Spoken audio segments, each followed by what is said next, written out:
السلام علیکم ورحمۃ اللہ وبرکاتہ ان الحمد للہ نحمده ونستعینه ونستغفره ونعوذ باللہ من شرور انفسنا ومن سیئات اعمالنا من يهده الله فلا مضل له ومن يضلل فلا هادي له واشهد ان لا اله الا الله وحده لا شريك له واشهد ان محمدا عبده ورسوله يا ايها الذين امنوا اتقوا الله حق تقاته ولا تموتن الا وانتم مسلمون يا أيها الناس اتقوا ربكم الذي خلقكم من نفس واحدة وخلق منها زوجها وبث منهما رجالا كثيرا ونساء واتقوا الله الذي تساءلون به والأرحام إن الله كان عليكم رقيبا يا أيها الذين آمنوا اتقوا الله وقولوا قولا سديدا يصلح لكم أعمالكم ويغفر لكم ذنوبكم ومن يطع الله ورسوله فقد فاز فوزا عظيما أما بعد فإن خير الحديث كتاب الله وخير الهدي هدي محمد صلى الله عليه وسلم وشر الأمور محدثاتها وكل محدثة بدعة وكل بدعة ضلالة وكل ضلالة في النار۔ میں آپ تمام بھائیوں اور بہنوں کا استقبال کرتا ہوں، آپ کو خوش آمدید کہتا ہوں ہمارے اس کورس میں۔ یہ ہماری جو سیریز چل رہی ہے دوے و سلفیہ کی جانب سے منعقد کی گئی تھی، سیرت النبی صلی اللہ علیہ وسلم کے نام سے سیریز، اور الحمدللہ ہمارے کئی ایپیسوڈز ہو چکے۔ ہم نے اللہ کے نبی صلی اللہ علیہ وسلم کی مکی زندگی مکمل دیکھی اور اب ہم مدنی زندگی میں داخل ہو چکے ہیں۔ مدنی زندگی کے ادوار، حالات ہم لوگ دیکھ رہے ہیں۔ لاسٹ کے درس میں، کل کے درس میں نے آپ کے سامنے یہ بات رکھی تھی کہ اللہ کے نبی صلی اللہ علیہ وسلم جب مدینہ آئے تو آپ صلی اللہ علیہ وسلم نے 3 اہم کام کیے، جس میں سے پہلے کام کا ذکر میں نے آپ کے سامنے کیا تھا کہ آپ نے مسجد کی تعمیر کی۔ آپ نے قباء میں بھی مسجد کی تعمیر کی، آپ نے مدینہ آنے کے بعد بھی مسجد کی تعمیر کی، سب سے پہلا کام۔ دوسرا کام آپ صلی اللہ علیہ وسلم نے یہ کیا کہ آپس میں صحابہ کرام کے درمیان مواخات کروائی، صحابہ کرام کو بھائی بھائی بنایا۔ اور تیسرا کام آپ صلی اللہ علیہ وسلم نے یہود کے ساتھ معاہدہ کیا۔ تو ہم لوگ بات کر رہے تھے مدنی زندگی میں مواخات کی، اور میں نے آپ کو بتایا تھا کہ اللہ کے نبی صلی اللہ علیہ وسلم نے کئی ایک صحابہ کرام کے درمیان میں بھائی چارگی اور مواخات کروائی، اور انصاری صحابہ کرام نے اپنے دل کھول دیے تھے مہاجرین صحابہ کے لیے۔ ایسا نہیں کہ وہ جو ہے اپنے دل میں تنگی رکھتے تھے، ہرگز نہیں۔ ایسی مثالیں انصاری صحابہ کرام نے اپنے بھائیوں کے لیے پیش کی جو رہتی دنیا تک کے لیے مثال ہے۔ ایک مثال کے طور پر صحیح بخاری کی ایک حدیث میں آپ کے سامنے رکھتا ہوں۔ یہ روایت صحیح بخاری کی حدیث نمبر 488۔ حضرت ابو ہریرہ رضی اللہ تعالیٰ عنہ راوی حدیث کہتے ہیں، اتا رجل رسول اللہ صلی اللہ علیہ وسلم فقال یا رسول اللہ اصابنی الجہد۔ ایک شخص، حضرت ابو ہریرہ کہتے ہیں کہ ایک شخص پیارے نبی صلی اللہ علیہ وسلم کے پاس آیا اور کہا کہ اللہ کے نبی صلی اللہ علیہ وسلم میں بھوکا ہوں۔ پیارے نبی صلی اللہ علیہ وسلم نے اپنی بیویوں کے پاس بھیجا ایک صحابی کو کہ جاؤ دیکھ کر کے آؤ گھر پر کھانے کے لیے کچھ ہے کیا۔ وہ صحابی رسول اللہ کے نبی صلی اللہ علیہ وسلم کے ایک گھر پر گئے، وہاں کچھ نہیں ملا، دوسرے گھر پر گئے، وہاں کچھ نہیں ملا، تیسرے گھر پر، سارے گھر اللہ کے نبی صلی اللہ علیہ وسلم کے چکر لگا دیے۔ کہتے ہیں فلم یجد عندہن شیئا، اللہ کے نبی کے گھر میں کوئی چیز موجود نہیں تھی کھانے کی۔ اللہ اکبر۔ آپ دیکھیں یہ کس کا گھر ہے؟ یہ امام الانبیاء کا گھر ہے، محمد الرسول اللہ صلی اللہ علیہ وسلم کا گھر ہے۔ آج ہمارے یہاں لوگوں کو اللہ تعالیٰ نے اتنا دے رکھا ہے کہ وہ 2 دن 3 دن 4 دن نہ کمائے، مہینوں بھر سال بھر نہ کمائے، تب بھی ان کا گھر آرام سے چل جائے گا۔ اس کے باوجود انسان کو کل کی فکر لگی رہتی ہے کہ پتہ نہیں کل کیا کھانے ملے گا، کل کیا کھانے ملے گا، کل کیا ہوگا، کیسے کماؤں گا، کیسے نہیں کماؤں گا۔ اسی چکر میں وہ عبادات سے غافل، اللہ رب العالمین سے غافل، نمازوں سے غافل، دیگر جو ہے چیزوں سے غافل۔ آپ سوچیں کہ ایک شخص جب عبادات کو چھوڑتا ہے، ایک شخص جب سنتوں کو ترک کرتا ہے اور وہ چاہتا ہے کہ اس کی زندگی اچھی ہو جائے، خوشگوار ہو جائے، تو کیسے ممکن ہے کہ اس کی زندگی خوشگوار ہو؟ آپ یہاں پر دیکھیں اللہ کے نبی صلی اللہ علیہ وسلم کے گھر میں کھانے کے لیے کچھ بھی نہیں میسر، پورے گھروں کو چھان مار لیا صحابہ نے۔ اور ایسا نہیں کہ پیارے نبی صلی اللہ علیہ وسلم غریب تھے یا مسکین تھے، نہیں، اللہ کے نبی بہت مالدار تھے، آپ کے پاس بہت مال آتا تھا، لیکن آپ سب تقسیم کر دیتے تھے، سب غریبوں میں بانٹ دیتے تھے، سب مسکینوں میں بانٹ دیتے تھے، اپنے لیے اللہ کے نبی صلی اللہ علیہ وسلم کبھی کچھ بھی نہیں رکھتے تھے۔ لہذا صحابی رسول نے دیکھا اللہ کے نبی صلی اللہ علیہ وسلم کے کسی گھر پر کچھ نہیں ہے، وہ فوراً دوڑتے ہوئے پیارے نبی کے پاس آئے، کہا اللہ کے نبی صلی اللہ علیہ وسلم آپ کے کسی گھر پر کچھ بھی موجود نہیں ہے۔ تو اللہ کے نبی صلی اللہ علیہ وسلم نے فرمایا صحابہ کرام سے، جو صحابہ کرام آپ کے ساتھ تھے، آپ نے فرمایا کون ہے جو اس شخص کی مہمان نوازی کرے گا؟ کون ہے جو اس مہمان رسول کو کھانا کھلائے گا؟ ایک انصاری صحابی، وہ مہاجر تھے، بھوکے صحابی، انصاری صحابی نے ہاتھ اٹھایا، نہ آگے سوچا نہ پیچھے سوچا، کہا اللہ کے نبی صلی اللہ علیہ وسلم میں جو ہے ان کی مہمان نوازی کروں گا۔ آپ دیکھیں حضرت، بعض روایتوں میں ان کا نام آیا ہے حضرت ابو طلحہ، وہ انہوں نے کہا کہ اللہ کے نبی صلی اللہ علیہ وسلم میں ان کی جو ہے ضیافت کروں گا، میں ان کی مہمان نوازی کروں گا۔ اللہ کے نبی صلی اللہ علیہ وسلم نے کہا ٹھیک ہے، لے کر جائے ساتھ میں۔ وہ صحابی رسول حضرت ابو طلحہ کے ساتھ ان کے گھر پہنچتے ہیں۔ حضرت ابو طلحہ کہتے ہیں اپنی بیوی سے گھر میں جانے کے بعد کہ گھر میں دیکھیے مہمان رسول آئے ہیں، کھانے کے لیے کچھ ہے؟ تو بیوی بتائے کیا کہتی ہے؟ واللہ ما عندی الا قوت الصبی، کہ اللہ کی قسم گھر میں کھانے کے لیے صرف اتنا ہی ہے جتنا بچے کھا لیں، یعنی بچوں کے کھانے کی جتنی مقدار میں ہمارے پاس گھر میں کھانا ہے۔ اللہ اکبر۔ آپ دیکھیں صحابہ کرام کی محبت آپس میں، یہ مواخات جو اللہ کے نبی صلی اللہ علیہ وسلم نے کروائی تھی، بھائی چارگی کروائی تھی، کہ اپنے اوپر، اپنی بیوی کے اوپر، حتیٰ کہ اپنے بچوں کے اوپر صحابہ کرام نے اپنے بھائیوں کو ترجیح دی۔ حضرت ابو طلحہ کہتے ہیں اپنی بیوی سے کہ ٹھیک ہے بچوں نے کھا لیا؟ کہا نہیں کھایا بچوں نے بھی۔ کہا کہ بچوں کو کھانا بک رہا ہے، یہ دلاسا دے کر کے سلا دینا، اور جب مہمان رسول کے کھانا پک جائے تو لا کر کے مہمان رسول کے سامنے رکھنا، چراغ کو درست کرنے کے بہانے سے بجھا دینا، اور پورا کھانا مہمان رسول کی پلیٹ میں ڈال دینا، گویا ہم ایسے ہی ایکٹنگ کریں گے کہ ہم بھی ان کے ساتھ کھانا کھا رہے ہیں۔ وہ بھی بیوی اللہ کی نیک بندی تھی بھائی، صحابیہ تھی، اپنے شوہر کی فرما بردار تھی، اطاعت گزار تھی، انہوں نے ویسے ہی کیا۔ کھانا ہانڈی میں پک رہا ہے، یہ دلاسا دے کر کے بچوں کو بھوکا سلا دیا، ہاں، اور پورا کھانا پکا کر کے مہمان رسول کے پاس لے کر کے آئے، اور جب کھانا ڈالنے کا وقت تھا تو چراغ کو درست کرنے کے بہانے سے بجھا دیا، اور پورا کا پورا کھانا مہمان رسول کی پلیٹ میں ڈال دیا، ہاں، مہاجر صحابی کی پلیٹ میں ڈال دیا یہ انصاری صحابی نے، اور میاں بیوی گویا ایسی ایکٹنگ کرنے لگی کہ وہ بھی ان کے ساتھ کھانا کھا رہے ہیں۔ میرے بھائیوں، میری ماؤں بہنوں، ہمیشہ یہ بات دیکھیے، آپ یہ واقعہ دیکھیے اور یہ سوچئے کہ انسان یہ برداشت کر سکتا ہے وہ بھوکا رہے، وہ یہ برداشت کر سکتا ہے اس کی بیوی بھوکی رہے، وہ یہ کبھی برداشت نہیں کر سکتا کہ اس کے بچے بھوکے رہے، لیکن یہ انصاری صحابہ تھے جنہوں نے ایسی قربانیاں دی اپنے بھائیوں کے لیے، اپنے مہاجر بھائیوں کے لیے قربانیاں دی، اور پورا کھانا اپنے اس مہاجر بھائی کو کھلا دیا۔ اللہ تعالیٰ نے قرآن مجید میں یہ آیت نازل فرمائی ان کے اس عمل سے خوش ہو کر کے، وَيُؤْثِرُونَ عَلَىٰ أَنفُسِهِمْ وَلَوْ كَانَ بِهِمْ خَصَاصَةٌ، کہ میرے صحابہ کی شان تو یہ ہے کہ وہ اپنے اوپر اپنے بھائیوں کو ترجیح دیتے ہیں۔ جب یہ صحابی رسول دوسرے دن پیارے نبی صلی اللہ علیہ وسلم کی خدمت میں حاضر ہوئے، حضرت ابو طلحہ، اللہ کے نبی صلی اللہ علیہ وسلم نے خود سامنے سے کہہ دیا، انہوں نے اللہ کے نبی سے کہا بھی نہیں تھا، اللہ کے نبی نے خود سامنے سے کہہ دیا، حضرت جبرائیل نے آپ کو بتایا، اور اللہ کے نبی سے خود جو ہے کہہ دیا کہ اللہ تعالیٰ نے تمہارے کل رات کے عمل سے خوش ہو کر کے قرآن مجید میں آیت نازل فرمائی، وَيُؤْثِرُونَ عَلَىٰ أَنفُسِهِمْ وَلَوْ كَانَ بِهِمْ خَصَاصَةٌ، کہ میرے صحابہ کی تو یہ شان ہے کہ یہ آپس میں ایک دوسرے کو جو ہے اپنے اوپر ترجیح دیتے ہیں، اپنے بھائیوں کو۔ یہ صحیح بخاری کی حدیث ہے، حدیث نمبر 4889۔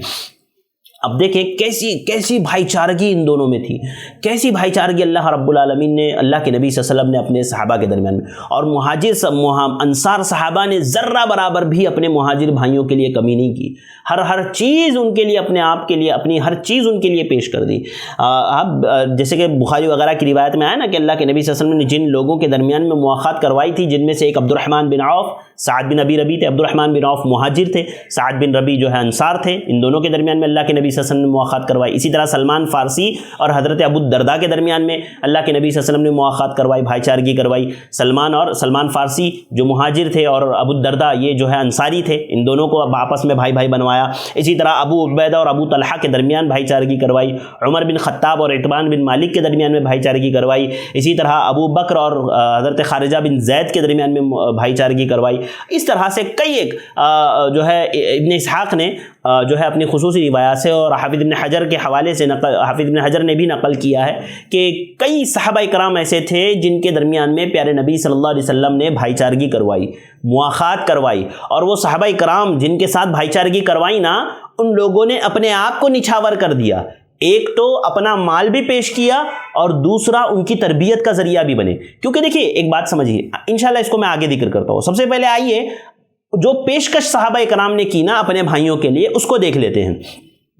صحیح بخاری ہی کی حدیث ہے، صحیح بخاری حدیث نمبر 2048، اور یہ جو مواخات کا میں نے ذکر کیا نا، یہ صحیح بخاری حدیث نمبر 3780، اسی طرح سے صحیح بخاری حدیث نمبر 3937، اسی طرح سے صحیح مسلم حدیث نمبر 2528، یہ ساری روایات میں ان مواخات کا اور ان صحابہ کرام کا ذکر ہے جن کے درمیان میں پیارے نبی صلی اللہ علیہ وسلم نے مواخات کروائی، بھائی چارگی کروائی۔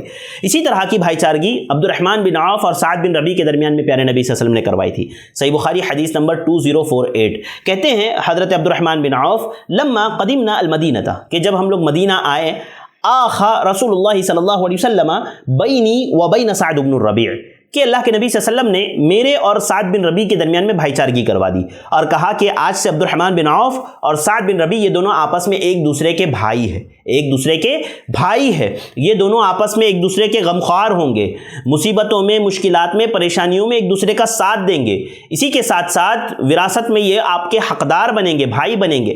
اس طرح کی بھائی چارگی پیارے نبی صلی اللہ علیہ وسلم نے ان دونوں کے درمیان میں کروائی۔ اور آپ کو پتا ہے حضرت سعد بن ربیع جب عبد الرحمن بن عوف کے بھائی بن گئے تو اپنے بھائی کے لیے انہوں نے پیشکش کی، کن چیزوں کی پیشکش کی؟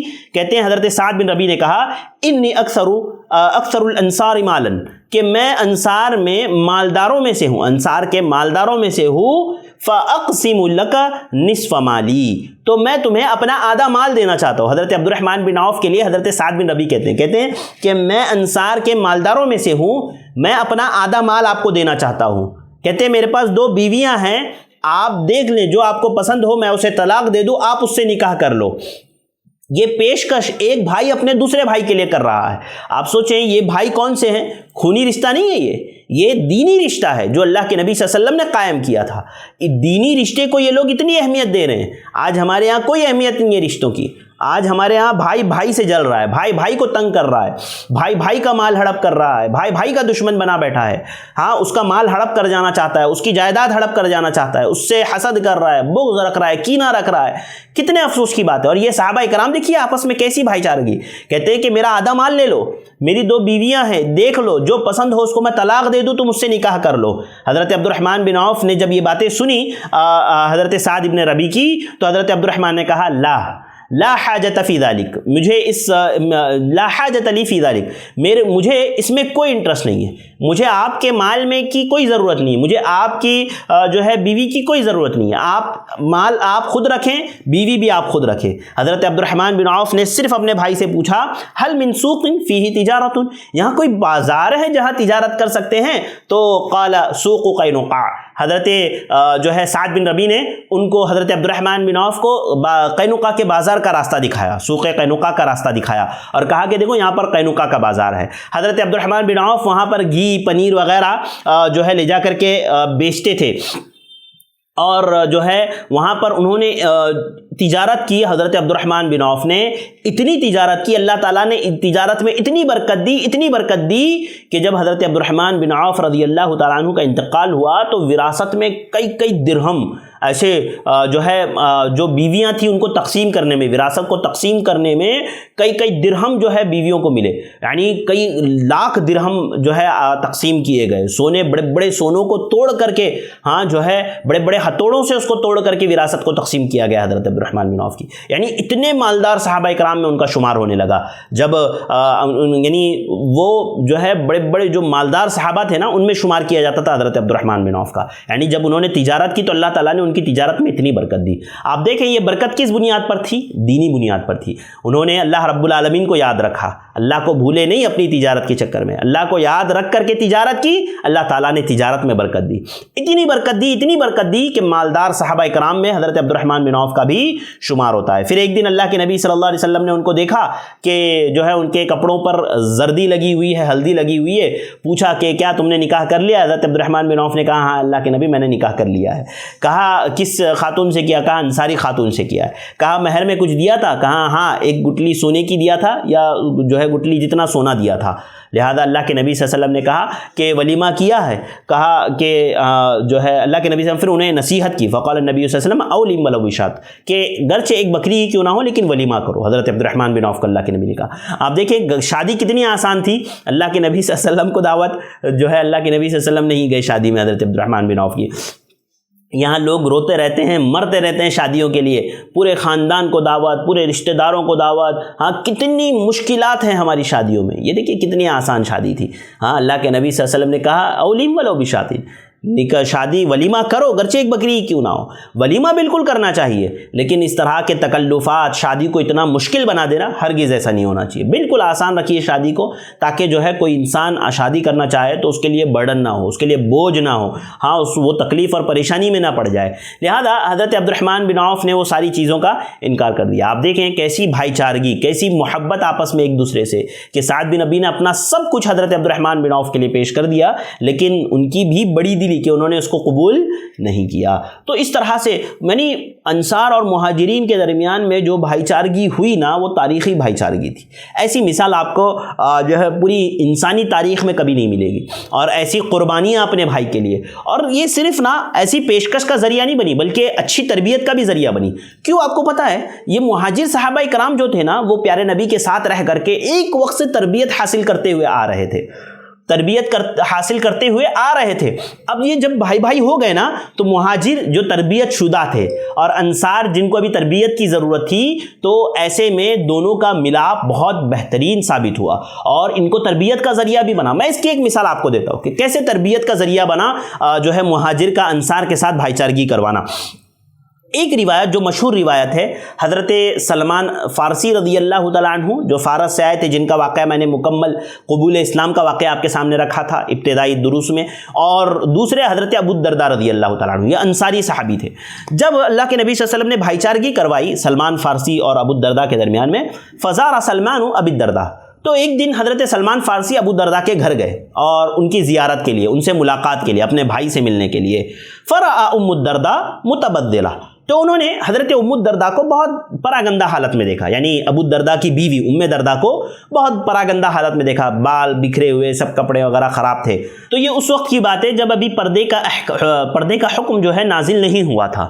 تو حضرت سلمان فارسی نے دیکھا کہ حضرت ام الدرداء جو ہے بہت پراگندہ حالت میں ہے، تو انہوں نے ام الدرداء رضی اللہ تعالیٰ عنہا سے پوچھا، ما شأنک، کیا یہ کیوں حال بنا رکھا ہے آپ نے، ایسا کیا معاملہ ہے، کیوں تمہاری حالت ایسی ہے؟ تو حضرت ام الدرداء نے حضرت ابو الدرداء کی شکایت کی، کہا اخوک ابو الدرداء لیس لہ حاجۃ فی الدنیا، کہ تمہارے بھائی ابو الدرداء کو دنیا کی کوئی ضرورت نہیں ہے، ان کو بیوی کی کوئی ضرورت نہیں ہے، ان کو انٹرسٹ ہی نہیں ہے ان ساری چیزوں میں، اور جو ہے یعنی ہوتا ہے نا، عورت سجے کس کے لیے بھائی، عورت سجتی کس کے لیے ہے، خوبصورت کس کے لیے لگتی ہے، شوہر کے لیے، ظاہر سی بات ہے۔ جب شوہر ہی دھیان نہ دے، شوہر ہی نہ دیکھے، تو پھر عورت کس کے لیے سجے گی، کس کے لیے خوبصورت بنے گی؟ لہذا حضرت ام الدرداء نے کہا کہ بھائی ابو الدرداء کو تو کوئی پرابلم ہی نہیں ہے، کوئی انٹرسٹ ہی نہیں ہے، وہ مطلب وہ ان کا دھیان ہی نہیں ہوتا ہے ہماری طرف، لہذا اس لیے حالت ایسی ہے۔ تو حضرت سلمان فارسی نے سوچا کہ ابو الدرداء کو سبق سکھایا جائے، سمجھایا جائے، ان کی صحیح تربیت کی جائے۔ ابو الدرداء گھر پر آئے اور حضرت سلمان فارسی رضی اللہ تعالیٰ عنہ کے لیے کھانا پیش کیا گیا۔ حضرت ابو الدرداء نے کہا کہ سلمان فارسی رضی اللہ تعالیٰ عنہ سے کھانا کھاؤ، انہوں نے کہا کہ نہیں، میں اس وقت نہیں کھاؤں گا جب تک کہ تم میرے ساتھ نہیں کھاؤ گے۔ حضرت ابو الدرداء نے کہا انا صائم، میں روزے سے ہوں۔ کہا نہیں، آج روزہ توڑنا پڑے گا، میرے ساتھ بیٹھو اور کھانا کھاؤ۔ حضرت سلمان فارسی نے زبردستی کی، حضرت ابو الدرداء کو روزہ چھوڑنا پڑا۔ انہوں نے بیٹھ کر کے، نفل روزہ تھا، کھا لیا انہوں نے، کوئی حرج نہیں، کھانا کھا لیا حضرت سلمان فارسی کے ساتھ۔ اب جب رات ہوئی، سونے کا وقت ہوا، حضرت سلمان فارسی اپنے بستر پر گئے تو ابو الدرداء کھڑے ہو رہے تھے نماز کے لیے۔ حضرت سلمان فارسی نے پکڑ لیا، کہا کہ سو جاؤ ابھی۔ پھر حضرت سلمان فارسی نے ابو الدرداء کو سلایا۔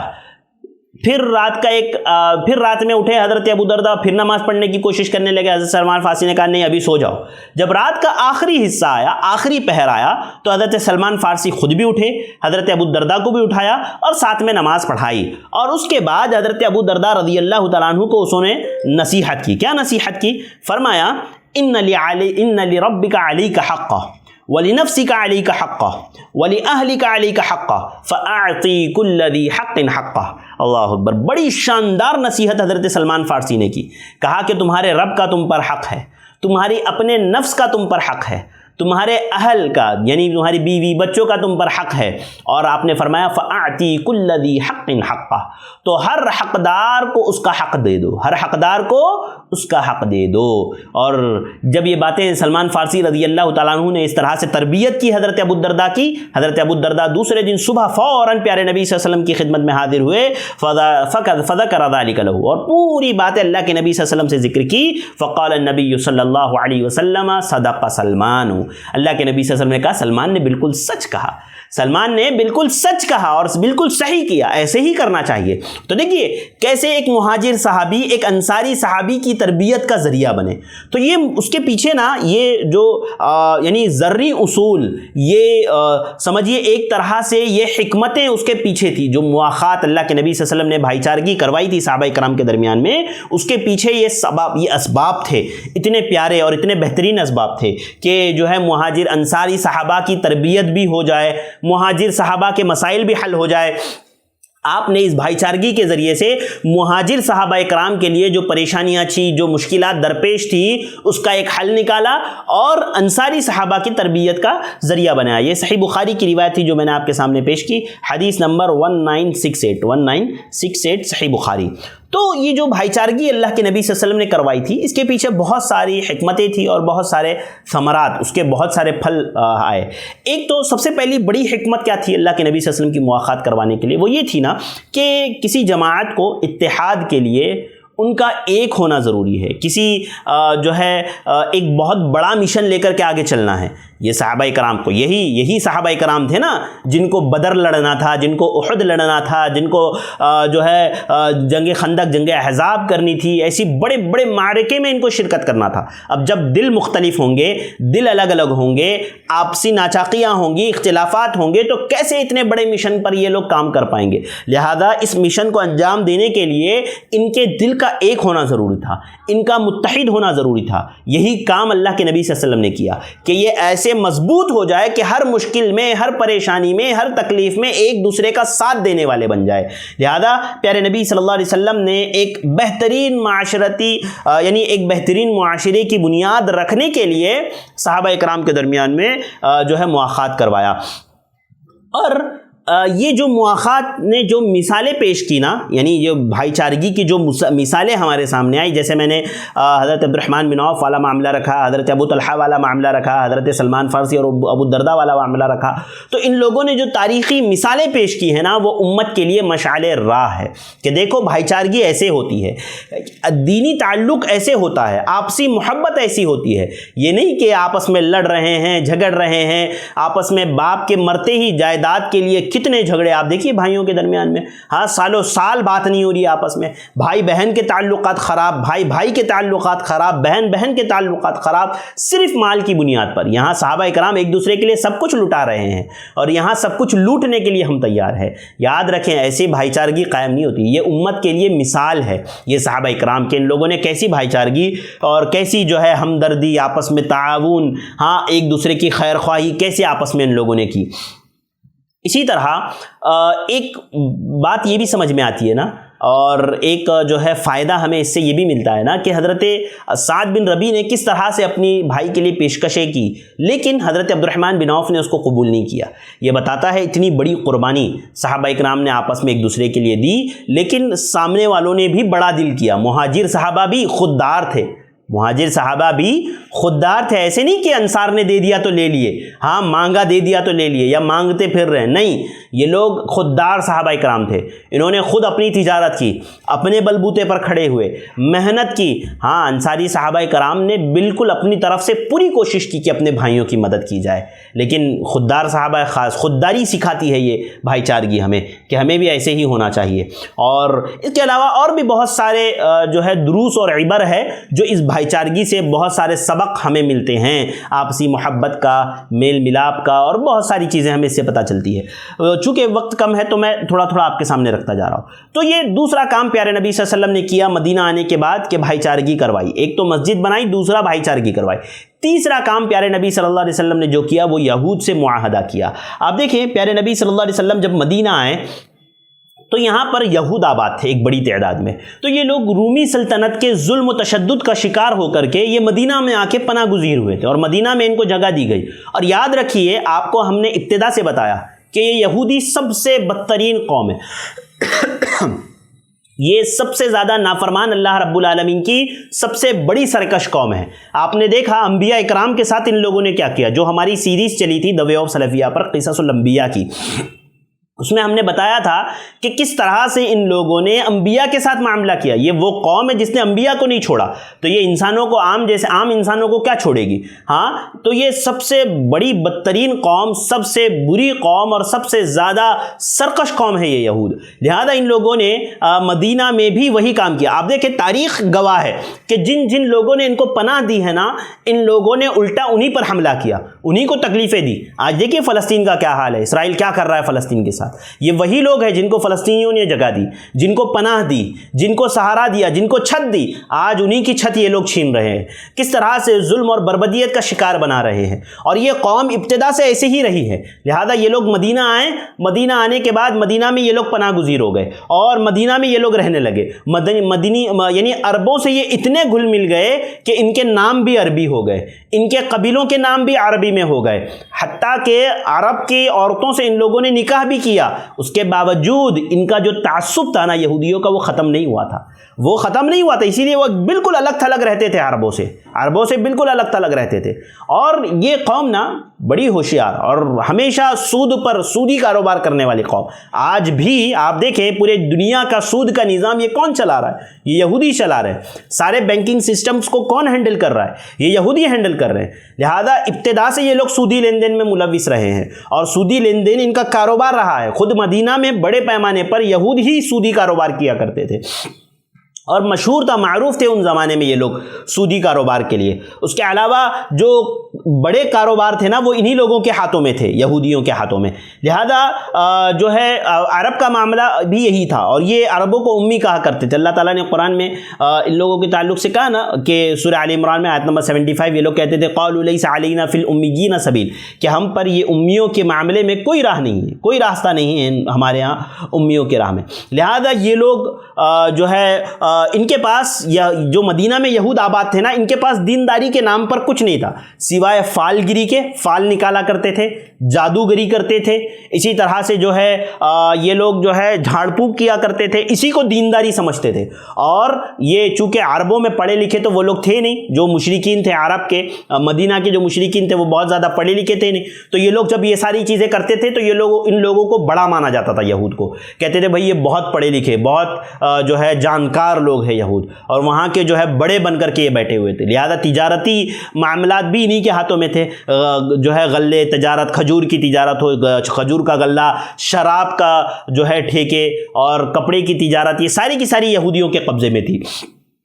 اور یہ لوگ علوم و فنون میں بڑی مہارت رکھتے تھے اور آج بھی یہ لوگ آگے ہیں اس معاملے میں. آپ دیکھیں پوری دنیا پر قبضہ کن لوگوں کا ہے, بڑے بڑے پروڈکٹس کس کے ہیں؟ انہی یہودیوں کے, اسرائیلی پروڈکٹس ہیں جو ہم لوگ عام طور سے یوز کرتے ہیں صبح شام. کوئی ایسا پروڈکٹ نہیں ہوگا جو صبح شام میں ہم لوگ ان کا یوز نہ کرتے ہو. تو یہ انہی لوگوں کی جو ہے وہ ہے نا مہارت. اور یہ مطلب شروع سے یہ لوگ نافرمان رہے ہیں, شروع سے یہ لوگ سرکش اور ظالم رہے ہیں, شروع سے یہ لوگ اسی طرح کے جو ہے بدعہدی کرنے والے رہے. انبیاء کے ساتھ بھی ان لوگوں نے بدعہدی کی, یہاں پر پیارے نبی کے ساتھ بھی ان لوگوں نے بدعہدی کی. عرب میں 3 بڑے قبیلے تھے یہود کے آباد, 3 مشہور قبیلے تھے. بنو قینقاع, یہ خزرج کے حلیف تھے, خزرج جو مدینہ کے تھے ان کے حلیف تھے. اسی طرح بنو قینقاع, بنو قریظہ اور بنو نذیر, یہ 3 بڑے قبیلے تھے یہود کے, قینقاع, بنو نذیر اور بنو قریظہ. اور یہ بنو قینقاع یہ جو ہے خزرج کے حلیف تھے, اور بنو نذیر اور بنو قریظہ یہ دونوں جو ہے اوس کے جو ہے حلیف تھے. اور یہ یہود کیا کرتے تھے پتہ ہے آپ کو, یہ جو عرب تھے نا خزرج اور اوس, یہ دونوں کو آپس میں لڑایا کرتے تھے. سالوں سال سے یہ لوگ لڑاتے آ رہے تھے یہود, اور کچھ تھوڑا بہت کبھی کبھار ساتھ دے دیا کرتے تھے ان کا, اپنے اپنے حلیفوں کا ساتھ دے دیا کرتے تھے. جیسے قینقاع خزرج کا ساتھ دیتا تھا, بنو نذیر اور بنو قریظہ یہ جو ہے اوس کا ساتھ دیتے تھے. پیچھے سے صرف انگلی کر کے چھوڑ دیتے تھے, یہ آپس میں لڑتے رہتے تھے. لہذا سالوں سال سے جو جنگ چل رہی تھی وہ انہی لوگوں نے جو ہے مدینہ کے لوگوں کی جنگ جاری رکھی تھی. لہذا اللہ کے نبی صلی اللہ علیہ وسلم نے ایک بہت بڑا کام یہ کیا, دیکھا کہ یہاں پر یہود ہے, اب یہود کو تو دشمن نہیں بنا.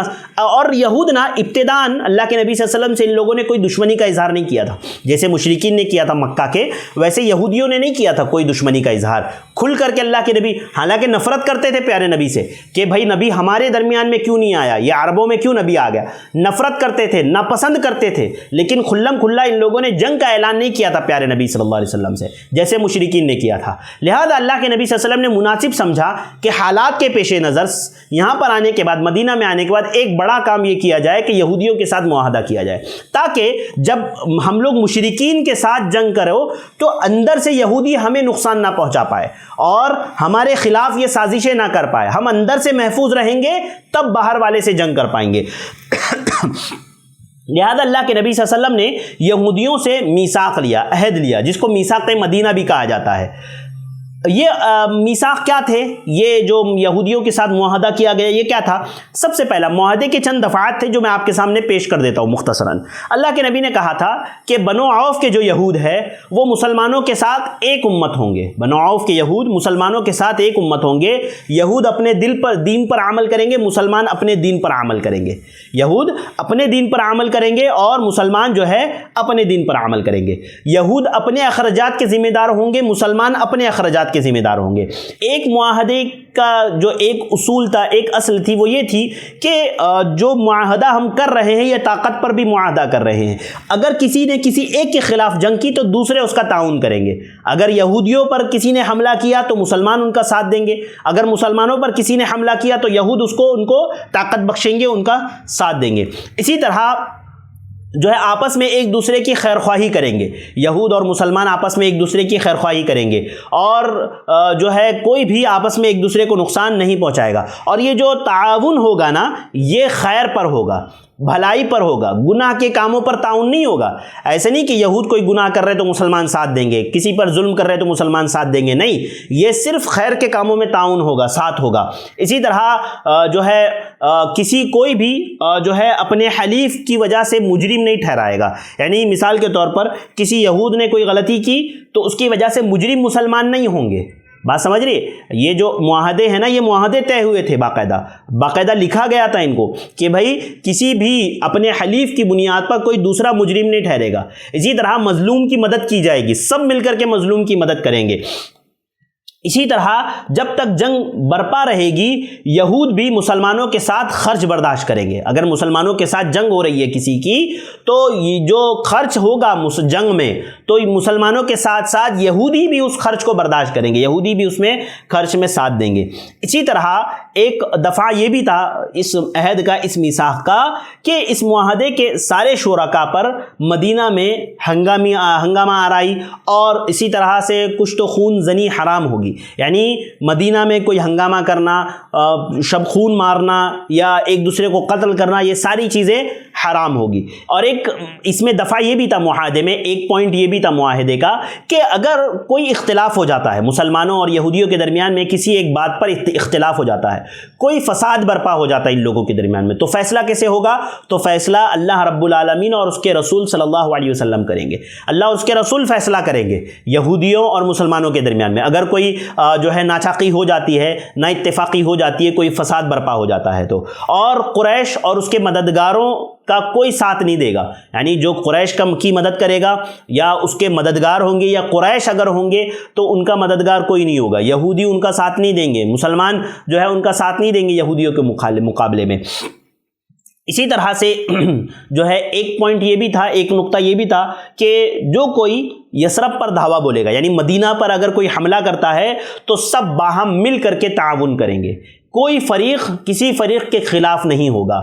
ہاں، جب مدینہ پر کوئی حملہ کرے گا تو سب مل کر کے، یہود اور مسلمان سب ایک ساتھ مل کر کے اس پر حملہ کریں گے، اس پر اٹیک کریں گے، اور یہ معاہدہ کسی ظالم یا مجرم کے لیے آڑ نہ بنے گا، یعنی ایسا نہیں ہوگا کہ یہ معاہدے کے آڑ میں لوگ ظلم کر رہے ہیں یا آپس میں ایک دوسرے کے ساتھ کسی پر جو ہے ظالم بنے بیٹھے ہیں، کسی پر ظلم کرے، ایسا بھی نہیں ہو سکتا۔ تو یہ چند دفعات تھی، یہ چند معاہدے تھے جو میں نے آپ کے سامنے رکھے، جو مسلمانوں اور یہودیوں کے درمیان میں ہوئے، اور اللہ کے نبی صلی اللہ علیہ وسلم نے ان یہودیوں کے ساتھ یہ معاہدہ کیا۔ اب اس معاہدے کے بعد مدینہ جو ہے دارالخلافہ، مضبوط دارالخلافہ بن گیا مسلمانوں کے لیے، جہاں کے سربراہ محمد الرسول اللہ صلی اللہ علیہ وسلم تھے، آپ کے ہاتھ میں یہ حکومت تھی، آپ کی جو ہے قبضے میں یہ حکومت تھی، اور آپ نے مدینہ کے ساتھ ساتھ اطراف کے جو قبائل تھے ان سب سے آپ صلی اللہ علیہ وسلم نے معاہدے کر لیے تھے۔ یہ ایک بہت بڑا قدم تھا حکومت کے قیام کے لیے، خلافت کے قیام کے لیے۔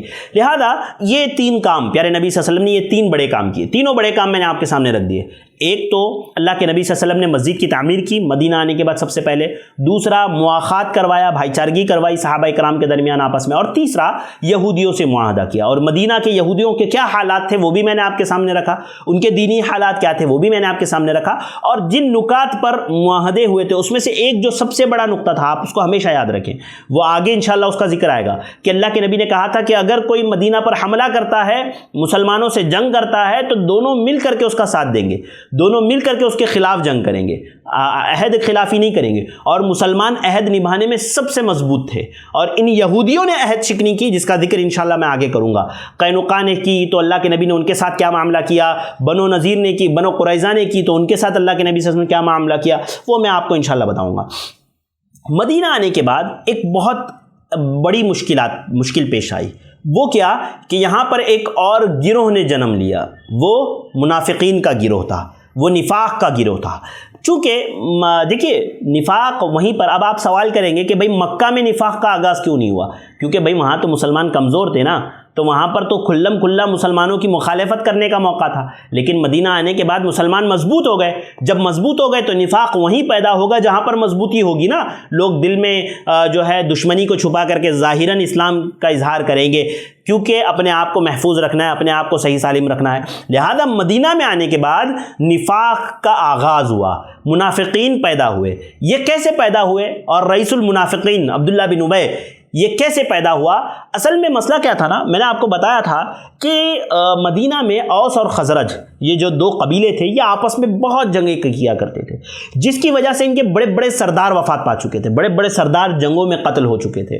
اب پورے مدینہ کے لوگوں نے مل کر کے عبداللہ بن ابی جو ان کے درمیان میں تھوڑا سا حسب و نسب کا مالک تھا، تھوڑا سا ان کے درمیان میں بڑا مانا جاتا تھا، لہذا پورے مدینہ کے لوگوں نے یہ عہد کر لیا تھا کہ ہم اس کو اپنا سردار مان لیں گے، پورے مدینہ کے لوگ، اور اس کو اپنا سردار مان لیں گے، اس کی تاج پوشی ہم لوگ کریں گے، اور اس کو اپنا سردار مان کر کے ہم سب اس کے ماتحت ہو جائیں گے۔ اس پر سارا مدینہ متفق ہو گیا تھا۔ لیکن جو ہی مدینہ میں پیارے نبی کی آمد ہو گئی تو اس کی کرسی چھن گئی۔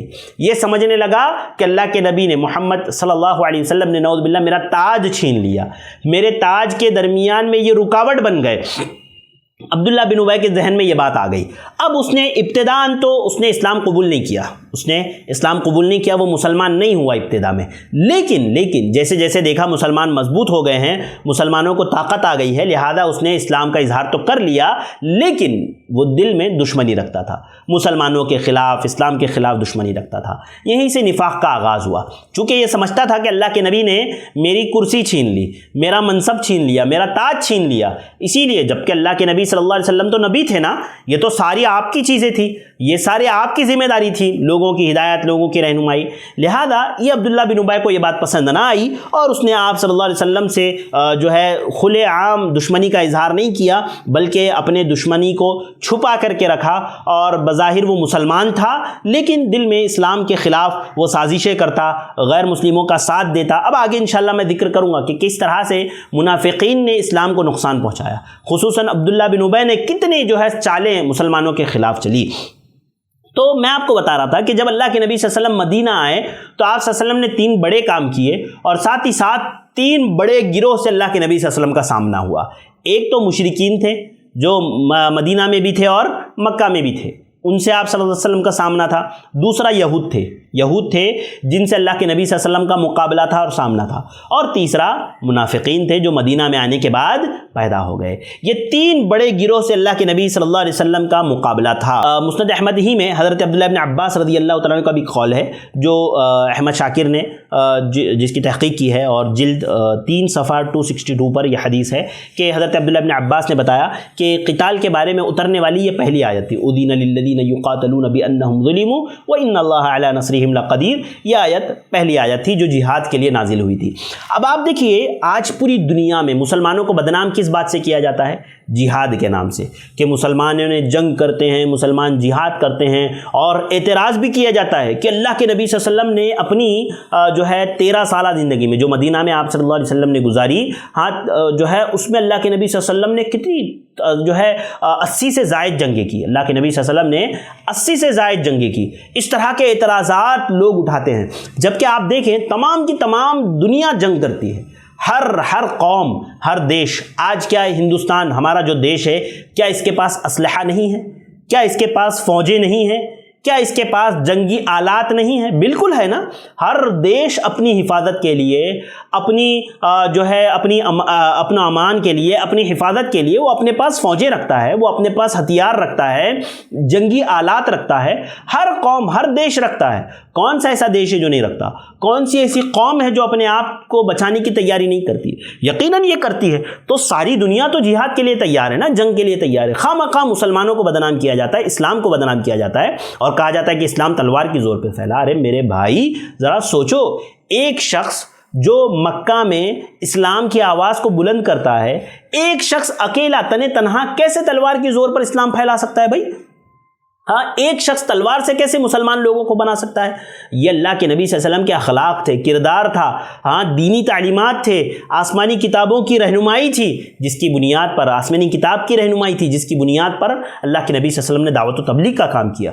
لوگوں نے اسلام کو دیکھا، اسلام کی خوبیوں کو دیکھا، سچا مذہب ان کو سمجھ میں آ گیا، لہذا ان لوگوں نے اس کو قبول کر لیا۔ اصل میں آپ دیکھیں کہ اسلام کا جہاد کا مقصد یہ نہیں ہے کہ قتل کیا جائے، مال غنیمت کو لوٹا جائے، ہاں لوگوں کو تباہ کیا جائے۔ آج دیکھیں آپ، لوگ جنگ کرتے ہیں تو کس طرح کے حالات ہوتے ہیں، قوم کی قوم تباہ ہو جاتی ہے۔ آج دیکھیے فلسطین کے کیا حالات ہیں، کیا غزہ کے کیا حالات ہیں، کس طرح سے تباہیاں مچائی گئی، بچوں کو نہیں چھوڑا گیا، بوڑھوں کو نہیں چھوڑا گیا، عورتوں کو نہیں چھوڑا گیا، بے دریغ قتل کیا گیا، ہاں لوگوں کو ویسے ہی چھوڑ دیا گیا۔ آپ اگر اسلامی تعلیمات کو پڑھیں گے، جہاد کے احکامات کو پڑھیں گے، آپ کو پتہ چلے گا کہ کتنی شاندار طریقے سے اسلامی تعلیمات ہے، کتنا پیارے اصول ہے، اسلامی اصول جہاد کے لیے۔ میں انشاءاللہ کچھ بات نکلی ہے تو رکھ دیتا ہوں آپ کے سامنے، تاکہ کل کے دن کوئی اعتراض کرے تو آپ کے پاس کم سے کم بتانے کے لیے 2 باتیں تو ہو، آپ کے ذہن میں 2 جوابات تو ہو، جو یہ کہے کہ اسلام تلوار کی زور پر پھیلا، اسلام جہاد کی تعلیمات دیتا ہے، غیر مسلموں کو مارنے کا حکم دیتا ہے، قرآن کی یہ آیت جہاد کہتی ہے، یہ آیت کہتی ہے یہ نکال دو وہ نکال دو۔ یاد رکھیے اسلام کا جو بنیادی نقطہ نظر ہے جہاد کو لے کر کے، وہ یہ کہ دعوت و تبلیغ ہو، دین پھیلے۔ آپ وہ جنگ جو ہے خیبر کو یاد کریں، آپ جو ایک قلعہ اللہ کے نبی صلی اللہ علیہ وسلم اور صحابہ اکرام فتح کرنے کی کوشش کر رہے تھے، وہ قلعہ فتح نہیں ہو رہا تھا خیبر کا، لہذا پیارے نبی صلی اللہ علیہ وسلم نے صحابہ اکرام سے کہا تھا جو ہے کہ لأعطین الرایۃ غدا، لأعطین هذه الرایۃ غدا رجلا یفتح اللہ علی یدیہ یحب اللہ ورسولہ ویحبہ اللہ ورسولہ۔ اللہ کے نبی صلی اللہ علیہ وسلم نے فرمایا تھا کہ کل میں جھنڈا ایک ایسے شخص کے ہاتھ میں دوں گا کہ جس کے ہاتھ پر اللہ رب العالمین اس قلعے کو فتح کرے گا، اور وہ اللہ رب العالمین سے محبت کرتا ہوگا اور اللہ اور اس کے رسول اس سے محبت کرتے ہوں گے، وہ اللہ اور اس کے رسول سے محبت کرتا ہوگا اور اللہ اور اس کے رسول اس سے محبت کرتے ہوں گے۔ صحابہ کرام کے سامنے جب یہ بات اللہ کے نبی صلی اللہ علیہ وسلم نے کی نا جنگ خیبر کے وقت، تو تمام صحابہ کرام کے دل میں یہ بات آ گئی کہ کاش وہ ہم ہو، کاش وہ میں ہوں، کاش وہ میں ہوں۔ ہر صحابہ کرام، ہر صحابی یہ سوچنے لگے کہ کاش کل اللہ کے نبی صلی اللہ علیہ وسلم جھنڈا میرے ہاتھ میں دے، کل اللہ کے نبی صلی اللہ علیہ وسلم جھنڈا میرے ہاتھ میں دے۔ جب دوسرے دن صبح ہوئی، صحابہ کرام جمع ہوئے، اللہ کے نبی صلی اللہ علیہ وسلم نے پوچھا این ابی طالب، حضرت ابو طالب، حضرت این علی بن ابی طالب، کہ علی بن ابی طالب کہاں ہیں، حضرت علی کہاں ہیں؟ پھر حضرت اللہ کے نبی صلی اللہ علیہ وسلم سے کہا گیا کہ ان کی آنکھوں میں کوئی تکلیف ہے۔ اللہ کے نبی صلی اللہ علیہ وسلم نے انہیں بلوایا، اپنے لعاب کو حضرت علی کی آنکھوں میں لگایا اور دعا کی، تو حضرت علی جو ہے صحیح سالم ہو گئے۔ ایسی آنکھ کی وہ تکلیف ایسی چلی گئی گویا آنکھ میں تکلیف تھی ہی نہیں ان کے۔ پھر اللہ کے نبی صلی اللہ علیہ وسلم نے ان کے ہاتھ میں جھنڈا دیا اور ان سے پتہ کیا کہا؟ وہ جملے دیکھیے جو اللہ کے نبی صلی اللہ علیہ وسلم نے کہے، فرمایا فواللہ لئن یہدی اللہ بک رجلا واحدا خیر لک من حمر النعم، کہ اے علی اگر تمہارے ہاتھ پر ایک شخص بھی ہدایت پا جائے تمہارے ذریعے سے تو تمہارے لیے سرخ اونٹوں سے بہتر ہے۔ آپ دیکھیں حدیث، اللہ کے نبی بھیج کدھر رہے ہیں؟ جہاد کے لیے، لیکن تعلیم کیا دے رہے ہیں؟ کہ دعوت و تبلیغ کی تعلیم دے رہے ہیں، کہہ رہے ہیں کہ اگر ایک شخص بھی ہدایت پا گیا ہے علی تمہارے ذریعے سے تو تمہارے لیے سرخ اونٹوں سے بہتر ہے۔ آپ دیکھیں اس حدیث میں غور کریں تو جہاد کا جو اصل مقصد ہے وہ ہے دعوت و تبلیغ، کہ لوگ مسلمان ہوں، اسلام کو قبول کریں، اسلام کے سائے شفقت میں آ جائے، اسلام کے سائے رحمت میں آ جائے۔ لہذا اللہ کے نبی صلی اللہ علیہ وسلم نے حضرت علی رضی اللہ تعالیٰ عنہ کو وہ جھنڈا تھمایا اور حضرت علی کو دے کر کے بھیجا، حضرت علی کے ہاتھوں پر وہ قلعہ فتح ہوا۔ آپ دیکھیں اس حدیث سے کئی ایک چیزیں ہمیں پتہ چلتی ہے۔ ایک چیز یہ بھی پتہ چلتی ہے کہ جو ہے دعا کے ساتھ ساتھ علاج کی بھی ضرورت ہے۔ ہمارے یہاں لوگ کہتے ہیں نا بیمار ہو گئے دعا کرو، خالی دعا کرو۔ دعا کرو بھائی، دعا ضروری ہے، لیکن ساتھ ہی ساتھ علاج کرنا بھی ضروری ہے۔ اس حدیث کی شرح میں اہل علم کہتے ہیں، محدثین کہتے ہیں کہ اللہ کے نبی صلی اللہ علیہ وسلم چاہتے تو صرف دعا کر دیتے، آپ نے اپنا لعاب کیوں لگایا حضرت علی کی آنکھوں پر؟ اس لیے بتانے کے لیے کہ سبب بھی اختیار کرو، علاج بھی کرو، ساتھ ہی ساتھ دعا بھی کرو، علاج بھی کرو، ساتھ ہی ساتھ دعا بھی کرو۔ دعا کرنا ہے لیکن علاج بھی کرنا ہے، دونوں چیزوں کو اختیار کرنا ہے۔ اصل تو شفا دینے والا اللہ ہی ہے، لیکن دنیا میں اللہ نے ذرائع بنائے ہیں جس کو ایک انسان کو اختیار کرنا چاہیے۔ لہذا یہ صحیح بخاری کی حدیث ہے، حدیث نمبر 4210، صحیح بخاری 4210۔ تو حضرت علی بن ابی طالب رضی اللہ تعالیٰ عنہ کو اللہ کے نبی صلی اللہ علیہ وسلم نے جہاد کے لیے بھیجا، لیکن تعلیم کیا دی؟ تعلیم یہ دی کہ دیکھو لوگوں، اگر تمہارے ہاتھ پر ایک شخص بھی ہدایت پا جاتا ہے، صحیح راستے پر آ جاتا ہے، تو یہ تمہارے لیے سرخ اونٹوں سے بہتر ہے۔ تو اسلام کا اصل مقصد یہ ہے۔ آپ دیکھیں اسلام نے جہاد کے جو اصول بھی رکھے ہیں نا، اتنے شاندار اصول ہیں کہ پوری تاریخ میں، پوری دنیا کی تاریخ میں آپ کو ایسے جنگی اصول نہیں ملیں گے، ہرگز ایسے جنگی اصول آپ کو پوری دنیا کی تاریخ میں نہیں ملیں گے۔ میں آپ کے سامنے چند اصول رکھتا ہوں جس سے آپ کو پتہ چلے گا کہ کتنے شاندار اصول شریعت نے دیے ہیں۔ یہ لوگ جو ان پڑھ ہے، جو جاہل ہے اسلامی تعلیمات سے، جو نہیں جانتے اسلام کے جو ہے جہاد کے اصولوں کو، تو وہ اسی طرح سے بڑبڑاتے ہیں۔ یاد رکھیے اسلام کا جو سب سے پہلا جہاد کا اصول ہے نا، وہ یہ ہے کہ جنگ ہی نہ ہو، جنگ نہ ہو۔ اسلام یہ چاہتا ہے کہ جنگ کبھی نہ ہو۔ پہلے اسلام نے جو اصول وضع کیے ہیں اس میں سے پہلا اصل یہ ہے کہ جب کبھی کوئی کسی جو ہے قوم کے پاس جاتا ہے تو ادعوہم الی شہادت اللہ الہ الا اللہ، سب سے پہلے ان کو اسلام کی دعوت دی جائے گی، ان کو اسلام قبول کرنے کے لیے کہا جائے گا۔ اگر وہ اسلام قبول کر لیتے ہیں تو ٹھیک، ورنہ ان سے کہا جائے گا کہ بھئی جزیہ دو، یعنی آپ اسلامی حکومت میں رہ رہے ہو تو آپ جزیہ دو، اور جزیہ بالکل معمولی سی رقم، اس کے بدلے میں کیا دے گا مسلمان ان کو؟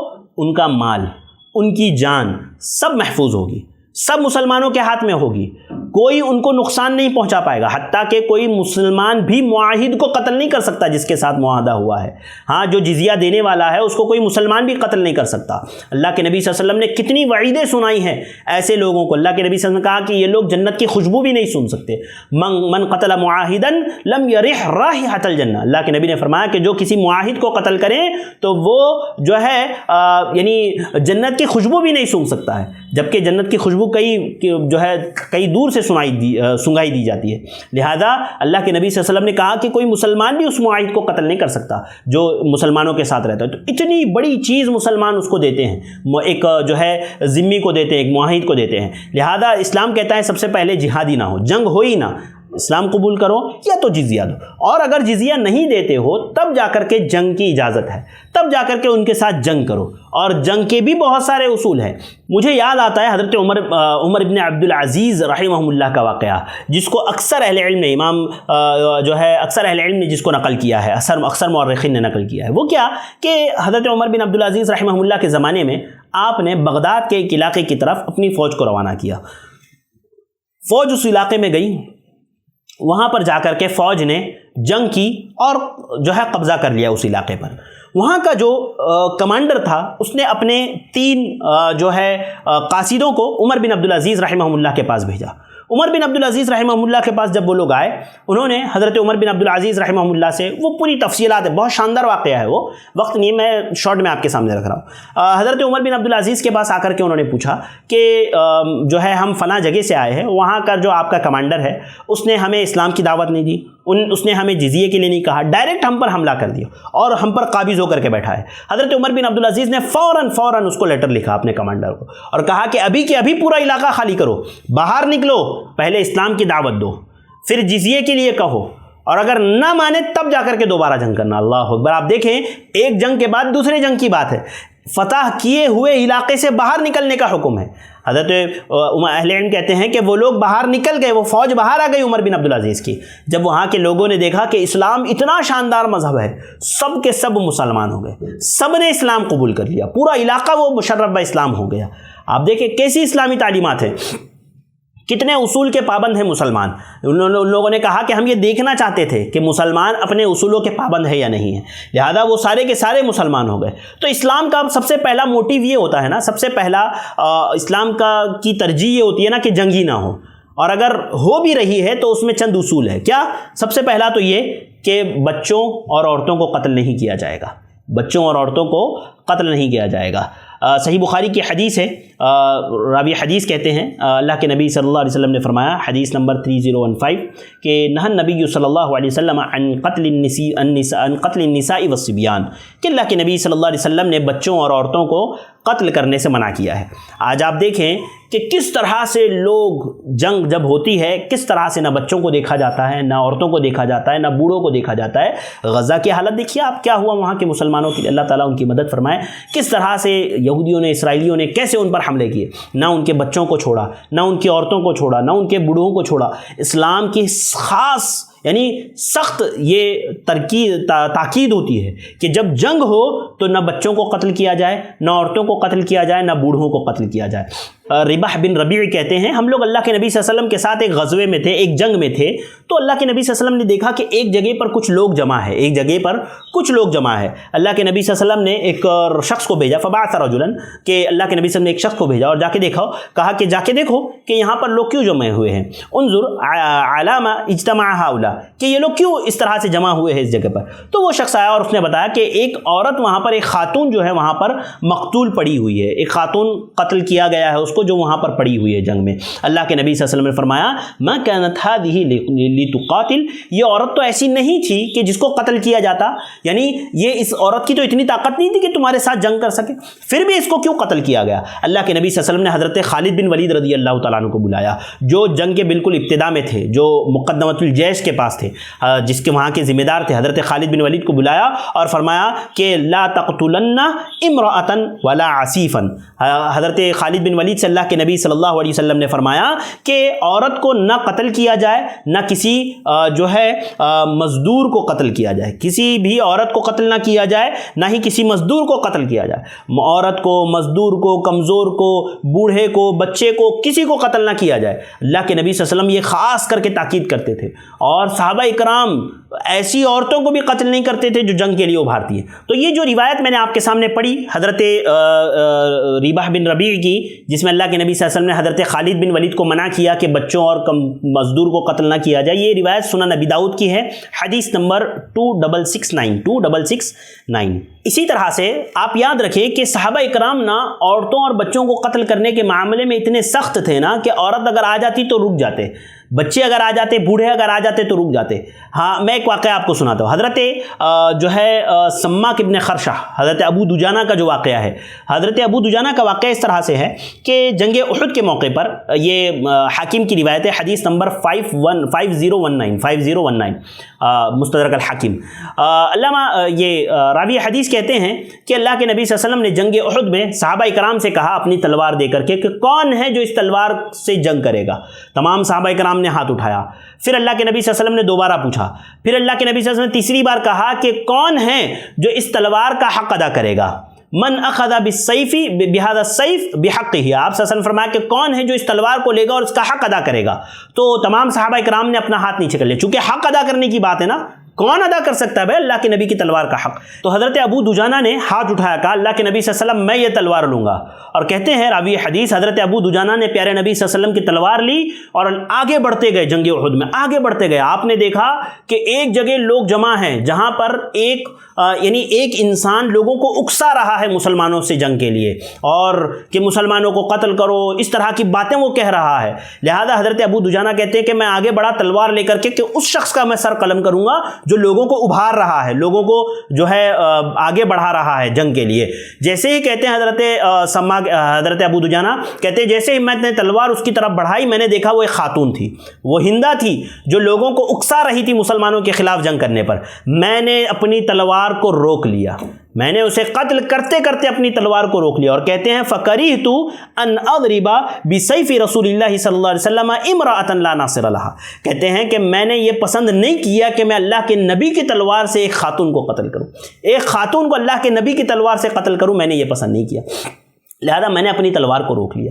یعنی اتنا صحابہ کرام جنگ میں اتنی جو ہے رعایت کرتے تھے کہ بچوں کو, عورتوں کو, بوڑھوں کو, کمزوروں کو قتل نہ کیا جائے, مزدوروں کو, بیماروں کو قتل نہ کیا جائے.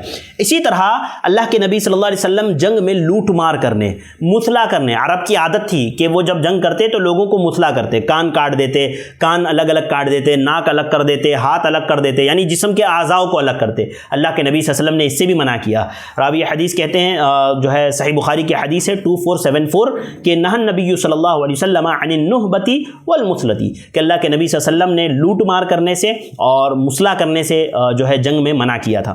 اسی طرح اللہ کے نبی صلی اللہ علیہ وسلم کی اسلامی تعلیمات یہ ہے نا کہ جب جنگ ہو, قیدی ہاتھ میں آ جائے نا, اگر ان کو قتل کرنا ہی ہے, پہلے تو قیدیوں کو قتل نہیں کیا جاتا ہے, ان کے ساتھ اچھا سلوک کیا جاتا ہے, لیکن اگر اسے قتل کرنا ضروری ہے تو ایسی صورت میں اس کو اچھی طرح سے قتل کیا جائے, کوئی بھی جو ہے جلا کر کے یا اس طرح سے قتل نہ کیا جائے. آج دیکھیں جو قیدی ہاتھ میں آ جاتے ہیں ان کے ساتھ کیا معاملہ کیا جاتا ہے, پوری دنیا دیکھتی ہے ایسے لوگوں کو, جبکہ اسلام کی تعلیم یہ ہے. پیارے نبی صحیح بخاری کی حدیث ہے 3016, اللہ کے نبی صلی اللہ علیہ وسلم نے فرمایا وَإِنَّ النَّارَ لَا يُعَذِّبُ بِهَا إِلَّا اللَّهُ فَإِنْ وَجَدْتُمُوهُمَا فَاقْتُلُوهُمَا. اللہ کے نبی صلی اللہ علیہ وسلم فرمایا کہ جب تم کسی کو پاؤ تو اس کو آگ کا عذاب نہ دو, کیونکہ آگ کا عذاب دینا یہ اللہ رب العالمین کا کام ہے. جب تم کسی کو پکڑو تو اسے قتل کرو, اگر قتل کرنا ضروری ہے تو اس کو اچھی طرح سے قتل کیا جائے گا, اس کو آگ وغیرہ کے ذریعے سے قتل نہیں کیا جائے گا. اچھا, میں نے آپ کو یہ بات ابتدا میں کہی تھی کہ اسلام مسلمان چاہتا ہی ہے, اسلام چاہتا ہی ہے کہ جنگ نہ ہو. اسلام پہلی فرصت میں یہ چاہتا ہے کہ جنگ نہ ہو.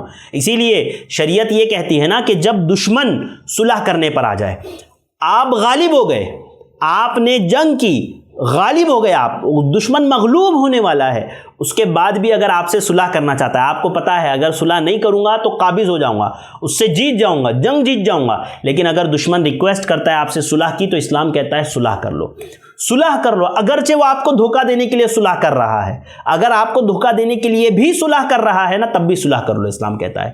اللہ رب العالمین نے جو ہے سورہ انفال آیت نمبر 61-62 میں اللہ تعالیٰ نے فرمایا وَإِن جَنَحُوا لِلسَّلْمِ فَاجْنَحْ لَهَا وَتَوَكَّلْ عَلَى اللَّهِ إِنَّهُ هُوَ السَّمِيعُ الْعَلِيمُ وَإِن يُرِيدُوا أَن يَخْدَعُوكَ فَإِنَّ حَسْبَكَ اللَّهُ. اللہ رب العالمین نے فرمایا کہ اگر وہ صلح کی طرف مائل ہو جائے تو آپ بھی ان سے صلح کر لیجئے, آپ بھی صلح کی طرف مائل ہو جائیے, اور اللہ پر بھروسہ رکھیے, بلا شبہ اللہ رب العالمین سب کچھ سننے والا اور سب کچھ جاننے والا ہے. اور آگے اللہ تعالیٰ نے فرمایا وَإِن يُرِيدُوا أَن يَخْدَعُوكَ فَإِنَّ حَسْبَكَ اللَّهُ. اور اگر وہ آپ کو دھوکہ دینا چاہے اس صلح کے ذریعے سے, اگر وہ تجھے دھوکہ دینے کا ارادہ بھی رکھتے ہیں, تب بھی بے شک اللہ تعالیٰ تیرے لیے کافی ہوگا, اللہ تعالیٰ کافی ہوگا اس کے خلاف. یعنی اگر سامنے والا دھوکہ دینے کے لیے بھی صلح کرنا چاہتا ہے تو صلح کر لو, جنگ نہ کرو, لڑائی نہ کرو, جنگ نہ کرو, قتال نہ کرو. شریعت اتنا اہتمام کرتی ہے. آپ دیکھیں کئی آپ کو ایسے اصول ملیں گے, ایسی تعلیمات ملے گی جہاد کی راہ میں, جہاد کے راستے میں, جہاد کے وقت میں, جیسی تعلیمات اسلامی تعلیمات ہے.